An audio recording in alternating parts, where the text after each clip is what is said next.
Hi, Telugu స్వాగతం.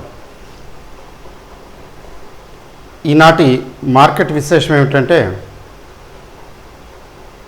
Opening బాగానే ఉంది. ఓపెనింగ్ తర్వాత చక్కగా 100 పాయింట్స్ 100 అబోవ్ వెళ్ళింది. అంటే ఓవరాల్గా ఒక 130 పాయింట్స్ వెళ్ళి అక్కడి నుంచి స్లోగా స్టడీగా గ్రాడ్యువల్గా it came to not. Almost gains అన్నీ వైపౌట్ అయిపోయినాయి. 5 to 10 పాయింట్స్ జస్ట్ మిగిలే. అంటే నెగిటివ్గా క్లోజ్ అవ్వలేదు, అంతే తేడా. ఫ్లాట్ అని చెప్పాలి. ఏమిటి ఇట్లాంటి మార్కెట్ని ఎట్లా అనలైజ్ చేయాలి అంటే,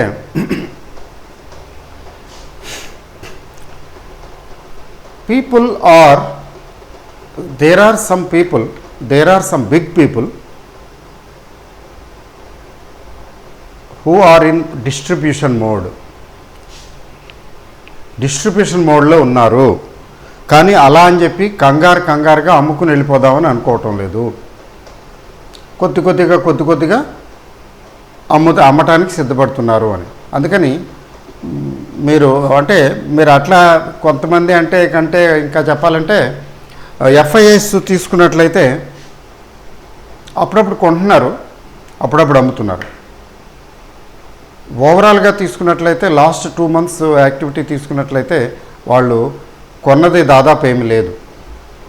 అంటే ఏంటి, అవసరమైనప్పుడు కొంటున్నారు అంతే. అవసరమైనప్పుడు మార్కెట్ని సపోర్ట్ చేస్తున్నారు, మిగిలినప్పుడు అమ్ముతున్నారు. నిన్న అమ్మారు 1000 crores పైన, ఈరోజు కూడా అమ్మారు 1000 crores పైన. మరి నిన్న 1000 crores పైన అమ్మితే ఎవరు కొన్నారు? మన డిఐఎస్ కొనలేదు, నాకే బరాబర్, అంటే ఆల్మోస్ట్ నథింగ్, నిల్లు.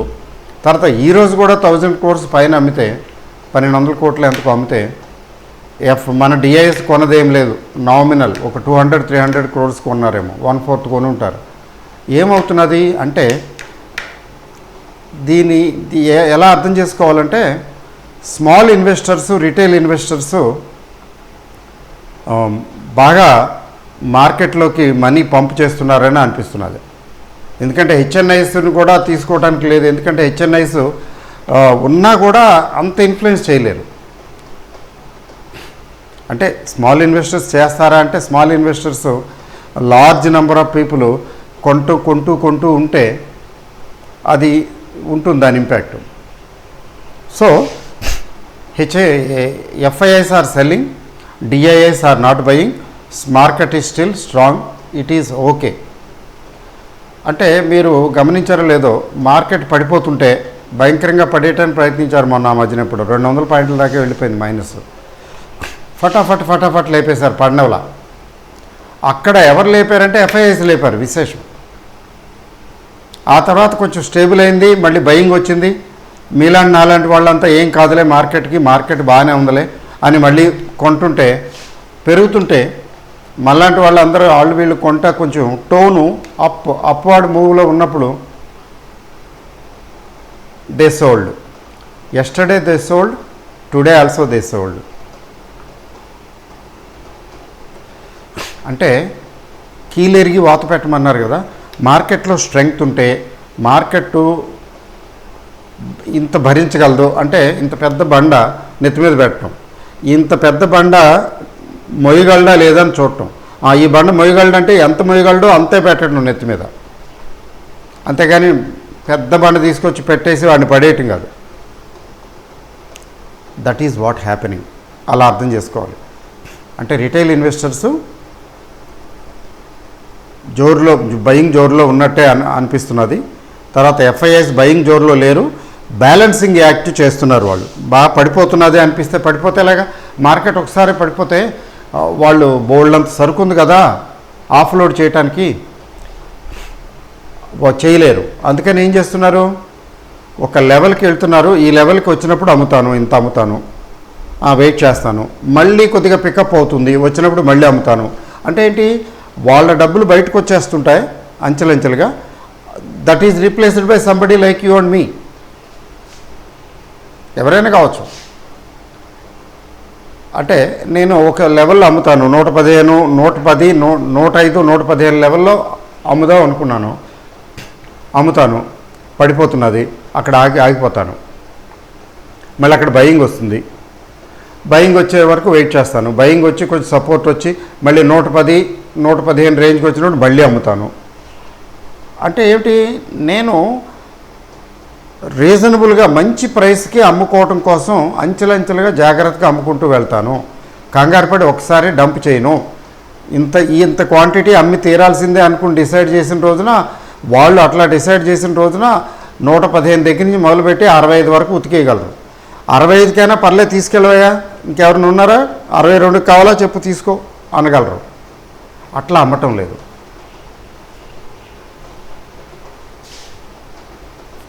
ఇలా అర్థం చేసుకోవాలి. కాబట్టి ఈ మార్కెట్ని పడిపోనివ్వకుండా జాగ్రత్త మెయింటైన్ చేస్తున్నారు. నేను అనుకోవటం 16,000 కూడా తీసుకెళ్ళిపోతారు. అంటే వాళ్ళు తీసుకెళ్తారని కాదు, ఓవరాల్గా ఏముంది, కొంచెం మార్కెట్లో కొంచెం బయన్సీ కనిపించింది అనుకోండి, అట్లాంటప్పుడు వాళ్ళు పట్రా తలకు చేయండిరా అన్నట్టు పట్టారనుకోండి, 100, 150, 200 పాయింట్లు ఎంతసేపు అంటే 16,000కి ఎంత దూరంలో ఉంది ఇది? 16,000కి దూరంగా ఏం లేదు కదా. ఒక్కసారి తీసుకెళ్ళిపోతారు, యూఫోరియా క్రియేట్ చేస్తారు, 16,000 చిల్లర. అక్కడి నుంచి మళ్ళీ చూసుకుంటారు ఏమన్నా మనం ఇప్పుడు బాగున్నాయా, ఆ యూఫోరియా క్రియేట్ చేసి మళ్ళీ అక్కడ కొంచెం అమ్ముకోవటం.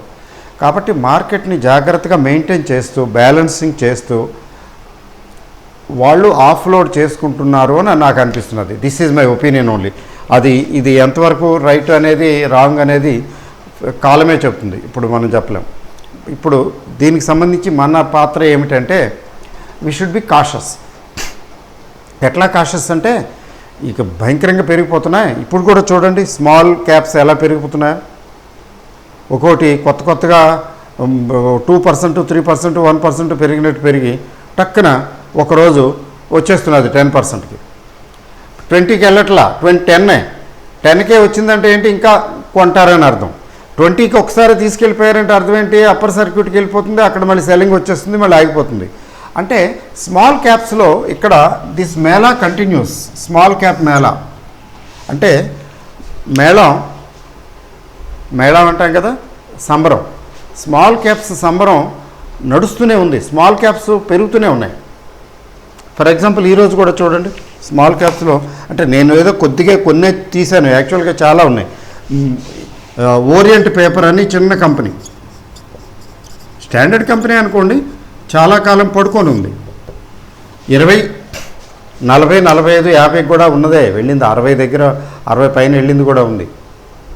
తర్వాత ఎప్పుడో తగ్గింది 40, 45, ఆ తర్వాత అలా 20, 25 దగ్గర సంవత్సరంన్నర 2 సంవత్సరాలు పడుకునే ఉంది. అలా చూస్తూనే ఉన్నాను నేను. I have been observing. కొద్ది పికప్ అవుతూ బ్రేక్అవుట్ లాగా ఈరోజు 11.5% పెరిగిందండి. ఏంటి 10%, 31 రూపీస్ అయింది. 11.5% అంటే ఏమండి, 10% అంటే అబౌవ్ 10% పెరగటం జోక్ కాదు. అంటే స్ట్రెంగ్త్ లేదు అయినా పెరిగిందని నేను అనటంలా, అంటే పెంచేస్తున్నారు. హడ్కో చూడండి ఎంతకాలం పడుకొని ఉంది. నేను దీని గురించి డిస్కస్ చేస్తున్నాం కదా. హడ్కో 7% పెరిగిందండి అప్పు. ఈరోజు సిఎంపి దీనికి 54, 75, 55 వేసేస్తాను. అది కూడా పెరిగింది. నేను ఏదో డిస్కస్ చేశాం కదా, ఎన్బిసిసి దీని ఫ్రెండ్, ఆ ఎన్బిసిసి కూడా 2-3% పెరిగింది. అది కూడా రైజింగ్ మోడ్లోనే ఉంది. ఊరికే చెప్తున్నా. హెచ్పిఎల్ ఎలక్ట్రిక్ కొంచెం పెరిగి మళ్ళీ సెల్లింగ్ వచ్చి 2 సార్లు వచ్చింది ఇందులో సెల్లింగ్. ఈరోజు 6.5% ఏమో పెరిగింది. ఇప్పుడు ఇది 62+ అనుకుంటా, 61.45. హెచ్పిఎల్ ఎలక్ట్రిక్ చిన్న కంపెనీలు ఇవి. 5%, 6% చిన్న కంపెనీలకి నథింగ్ అండి. సౌత్ ఇండియన్ బ్యాంకు, ఇది మేళా ఎప్పటి నుంచో వస్తున్నది కదా, ది సౌత్ ఇండియన్ బ్యాంక్ చూసారా, ఇవాళ కూడా పెరిగింది. ఇంకా బాగా వెళ్ళి కొంచెం సెల్లింగ్ వచ్చింది. ఇప్పుడు ఎంత, ఈరోజు 5% పెరిగింది. అదర్వైజ్ 8% దాకా వెళ్ళినట్టుంది, 8-9% దాకా. మళ్ళీ కొంచెం మార్కెట్లో సెల్లింగ్ వచ్చేటప్పటికంటే కొద్దిగా ప్రాఫిట్ బుకింగ్ వచ్చేటప్పుడు ఇది కూడా కొంచెం తగ్గింది. అయినా కానీ 13.25 అంట, 1380, 1375 హై. 10 రూపాయలే కదా అది చూసాం, 10 రూపాయలు చూస్తున్నాం. ఒకప్పుడైతే 8 రూపాయలు, 6 నుంచి 8కి వచ్చింది. 8 నుంచి 10కి రావడానికి చాలా టైం పట్టింది. 10కి వచ్చినట్టు వచ్చి మళ్ళీ 10కి వచ్చిన తర్వాత మళ్ళీ సెల్లింగ్ వచ్చింది, ప్రాఫిట్ బుకింగ్ వచ్చింది, సెల్లింగ్ వచ్చేసింది. ఒక నెల 2 నెలలు మళ్ళీ కూర్చుంది, 2 నెలలు 3 నెలలు, మళ్ళీ 10కి వచ్చింది. వదిలిపెట్టడంలా విసుగు చందన విక్రమార్కుల్లాగా మళ్ళీ ఈసారి 10 నుంచి 11, 11:30 రేంజ్కి వెళ్ళి మళ్ళీ ప్రాఫిట్ బుకింగ్ వచ్చింది. మళ్ళీ కిందకు వచ్చింది 10:30, 10:15, 10:20 అట్లా వచ్చింది ఆ రేంజ్కి. ఈసారి ఎక్కేసింది, వరుసనే ఎక్కుతున్నది. Now it is 13 rupees plus. అంటే రోజుకి 10%, 5% అలా పెరిగితే అలా పెరుగుతూ పోతే ఏముంది? అవి మీకు పెద్ద కంపెనీలు పెరగవు, గమనించారా? రిలయన్స్ అట్లాంటివి ఏం పెరగవు. 5% రిలయన్స్ ఇండస్ట్రీస్కి పెరగాలంటే ఎంత ట్రేడ్ అవ్వాలి? చిన్న కంపెనీ ఉంది, గట్టిగా ఒక ఆపరేటర్ రెండే కొంటాను అన్నాడంటే మొత్తం ఆటోమేటిక్గా పెరిగిపోద్ది rate. So the small cap mela continues అంటే దీని అర్థం ఏంటంటే ఏదో గబుక్కుని కంగారుగా తొందరపడి అమ్ముకుని బయటికి రావాల్సిన పరిస్థితి లేదు. ఈ పని పెద్ద వాళ్ళు బాగా లాభాల్లో ఉన్నటువంటి లాభాలు బాగా వచ్చి ఉన్నా కూడా ఎఫ్ఐఎస్ లాంటి వాళ్ళు కూడా ఈ పని చేయటం లేదు. అయితే ఏం చేస్తున్నారంటే జాగ్రత్తగా తెలివిగా కొద్దిగా అమ్ముతున్నారు. They started booking profits. అది ఆ ప్రాసెస్ స్టార్ట్ అయిపోయినట్టు కనబడిపోతున్నది. ఇప్పుడు ఏ స్టేజ్కి వచ్చిందంటే వాలటైలిటీ. మార్కెట్ పెరిగిందంటే సెల్లింగ్ వస్తున్నది, మార్కెట్ తగ్గిందంటే బయింగ్ వస్తున్నది. ఏంటి volatility? The name is moving up and moving down. ఒక ట్రెండ్ కనిపించడం. ఈరోజైతే బ్యాంక్ నిఫ్టీ చక్కగా ఓపెన్ అయ్యి పైకి వెళ్ళి 35,200, 300 బ్రహ్మాండం బాగానే ఉంది అనిపించింది. ఆ తర్వాత మెల్లిమెల్లిగా ప్రాఫిట్ బుకింగ్ వచ్చింది. ప్రాఫిట్ బుకింగ్ వచ్చి కొంచెం రికవర్ అయ్యి మళ్ళీ పడిపోవటం, అంటే ఇలా అనమాట. నేను చూస్తున్నాను కదా ఈ ఆర్ఎస్ఐ ఇగో ఈ మెట్లు జారుడు మెట్లులాగా, అంటే కొద్దిగా రికవర్ అయినట్టు అవుతుంది, మళ్ళీ అమ్మేస్తున్నారు, కొట్టేస్తున్నారు. అట్లా అయిపోయింది. అంటే దీన్ని బట్టి ఏం అర్థమవుతున్నదంటే ప్రాఫిట్ బుకింగ్ జరుగుతున్నది, కానీ నిశ్శబ్దంగా, ఎలాంటి ఇది లేకుండా, ఒత్తిడి ఎలాంటి తొందరపాటు కనపరచకుండా జాగ్రత్తగా ప్రాఫిట్ బుకింగ్ చేసుకుంటూ, అవసరమైనప్పుడు కొద్దిగా కొన్ని తగ్గినవి పర్వాలేదు అనుకుంటూ కొనుక్కుంటూ, పెరిగినప్పుడల్లా అమ్ముతున్నారు, తగ్గితే సపోర్ట్ చేస్తున్నారు. అంటే ఈ మార్కెట్ ఈ విధానం కొన్నాళ్ళు నడవచ్చు. సడన్ ఫాలు ఇమీడియట్గా ఏమొచ్చే అవకాశం నాకు కనిపించడం లేదు. సడన్ ఫాలు, ఎందుకంటే సడన్ ఫాలు రావడానికి ఏదైనా స్పెషల్ రీజన్ ఉంటే వస్తే అప్పుడు వచ్చేస్తుంది. అదర్వైజ్ ఇది కొన్నాళ్ళు ఇంకా కంటిన్యూ అయ్యే అవకాశం ఉంది. బట్ ఖబర్దార్, ఏంటి మన రణనీతి ఏంటి, ఏం చేయాలి మనం అంటే 10-20% అయినా, కనీసం 10-20-25% అయినా ప్రాఫిట్లు కొద్దిగా బాగా వాపింగ్ అంటే కొద్దిగా బాగా కనబడుతున్నది. ఇది 100% పెరిగింది, అది 80% పెరిగింది, అట్లా కనిపించినవి ప్రాఫిట్లు కనిపించిన వాటిలో స్లైట్గా కొంచెం స్లైస్ కట్ చేస్తాను చూసారా, అలా స్లైస్ కట్ చేసినట్టు కొంత తీసి ప్రాఫిట్ బుక్ చేసుకుని ప్రశాంతంగా కూర్చోవటం మంచిది. మొత్తం అంతా అమ్మక్కర్లేదు, ఈవెన్ 50% అమ్మక్కర్లేదు. 10-20% చాలు. జాగ్రత్తగా కొన్నింట్లో ప్రాఫిట్స్ బుక్ చేసుకుంటూ ప్రశాంతంగా కూర్చుంటూ, ఎక్కడన్నా కొంచెం బాగా తగ్గిందే అయితే లెట్ మీ ట్రై, అట్లా అనమాట. కొన్ని పెరుగుతూ ఉంటాయి, పెరుగుతున్నప్పుడు డిస్టర్బ్ చేయకండి. ఫర్ ఎగ్జాంపుల్ ఎల్జీ బాలకృష్ణన్ గురించి నేను చెప్పాను కదా, అప్పుడెప్పుడో 8% పెరిగిందని. అప్పుడు ఎంత ఉంది? 439 ఉంది. ఇవాళ ఎల్జీ బాలకృష్ణన్ దగ్గర 480కి వెళ్ళినట్టుంది. టెక్నికల్గా మహా స్ట్రాంగ్గా ఉంది, బుల్లిష్గా ఉంది. టెక్నికల్గా స్ట్రాంగ్గా ఉందండి, బుల్లిష్గా ఉంది. అంటే అట్లా గబుక్కుని పడేయటానికి అవకాశం లేదు. ఇంతకుముందు ఏవో డిస్కస్ చేశాను, ఏమేం చేశాను? పానాసోనిక్ కార్బన్ అనుకుంటా. ఆ పానాసోనిక్ కార్బను 8%, అది ఇప్పుడు అక్కడే ఉంది కానీ but it is strong. Radico Khaitan అక్కడే ఉంది కానీ స్ట్రాంగ్గా ఉంది. తర్వాత ఎల్జీ బాలకృష్ణ చెప్పాను కదా, ఇట్లా న్యూజెన్ సాఫ్ట్వేర్ కొద్దిగా పెరిగి ఇంప్రూవ్ అయినట్టుంది, స్ట్రాంగ్గా ఉంది. అంటే స్ట్రాంగ్గా ఉండి పైకి వెళ్తున్నంత కాలం వాటిని ముట్టుకోకండి. వెళుతూ వెళుతూ ఎక్కడైనా ఆగితే సరే ఫర్ ది టైం బీయింగ్ ఒక 10-20% తీసేస్తాను అని తీసేయండి. అది పెరుగుతుంటే ఇవాళ 5.20 ఉంది, రేపు 5.40 అయింది. ఎందుకు వచ్చింది, ఎందుకైనా మంచిదని రేపు తీయక్కర్లా. 5.40 నుంచి ఆ మర్నాడు పెరగకపోతే లేదా తగ్గేటట్టుంటే అప్పుడు ట్రై చేయొచ్చు, కొంచెం తక్కువైనా పర్వాలేదు. లేదు మర్నాడు 5.60 అవ్వచ్చు కదా, 5.70కి వెళ్ళొచ్చు కదా, 600కి వెళ్ళొచ్చు కదా. Never disturb, never intercept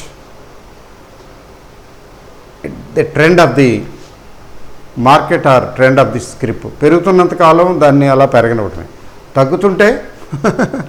తగ్గుతుంటే disturb చేయొద్దా అంటే తగ్గుతుంటే మాత్రం జాగ్రత్తగా ఉండాలి.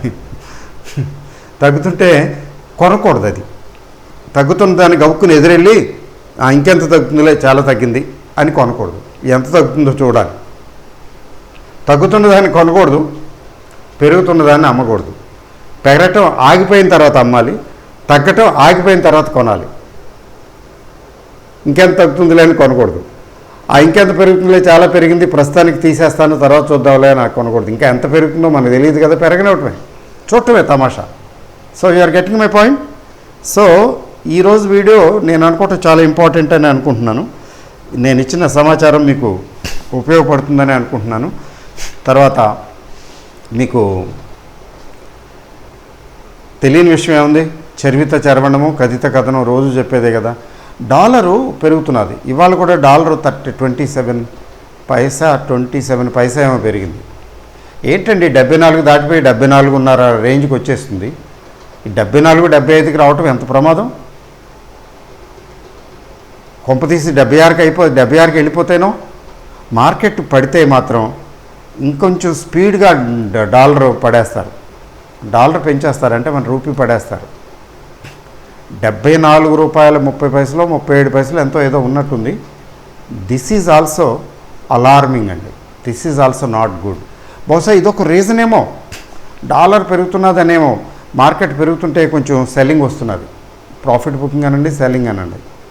సో అందుకని జాగ్రత్తగా ఉండాలి. But at the same time పడిపోతుంది మార్కెట్ ఏదో అయిపోతుందని కంగారు పడవలసిన పని లేదు.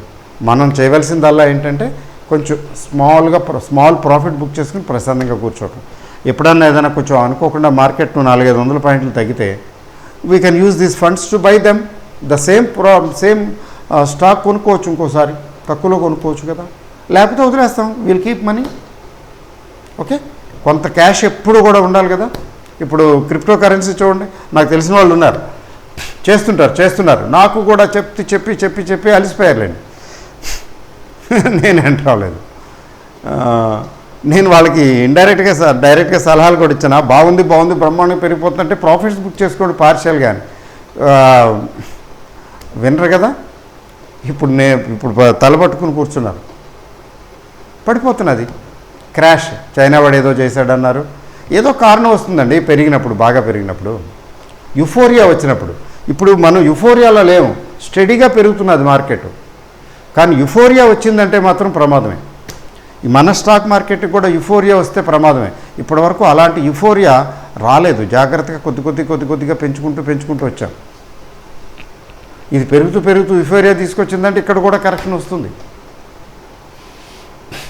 Okay, so profit booking, small partial profit booking is also an art of investment.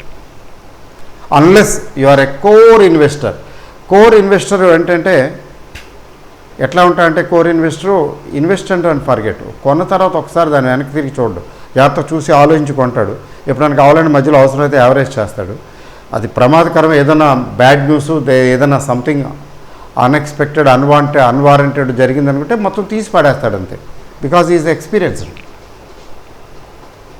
That is also a story. So small క్యాప్లో బాగానే ఉన్నాయి, పెరుగుతూనే ఉన్నాయి, okay, wonderful. But at the same time కొంచెం పార్షియల్ ప్రాఫిట్ బుకింగ్ 10-20%, 15% మీకు ఎట్లా అనుకుంటే అట్లా ప్రాఫిట్ బుకింగ్ గురించి ఆలోచించటం మంచిదేమో అనిపిస్తుంది. అమ్మేసిన తర్వాత మళ్ళీ పెరిగిపోతే పెరగనివ్వండి, మీ దగ్గర ఇంకా మిగతా 80% ఉంది కదా, 20% పోతే 80% లేదా మీ దగ్గర, హ్యాపీగా ఇది అమ్ముకుందరు. కానీ ఇంకా ఎక్కువ ధరకి పెరిగిన తర్వాత ఏదైనా ఎక్కువగా పడితే 400-500 పాయింట్లు తగ్గిందనుకోండి, అప్పుడు ఈ రేట్లు కనిపించవు, కొద్దిగా డిసప్పాయింట్మెంట్ వస్తుంది. అందుకని అదర్వైజ్ ఏం పర్వాలేదు. ఓకే అండి. So all the best. Thank you. Good night.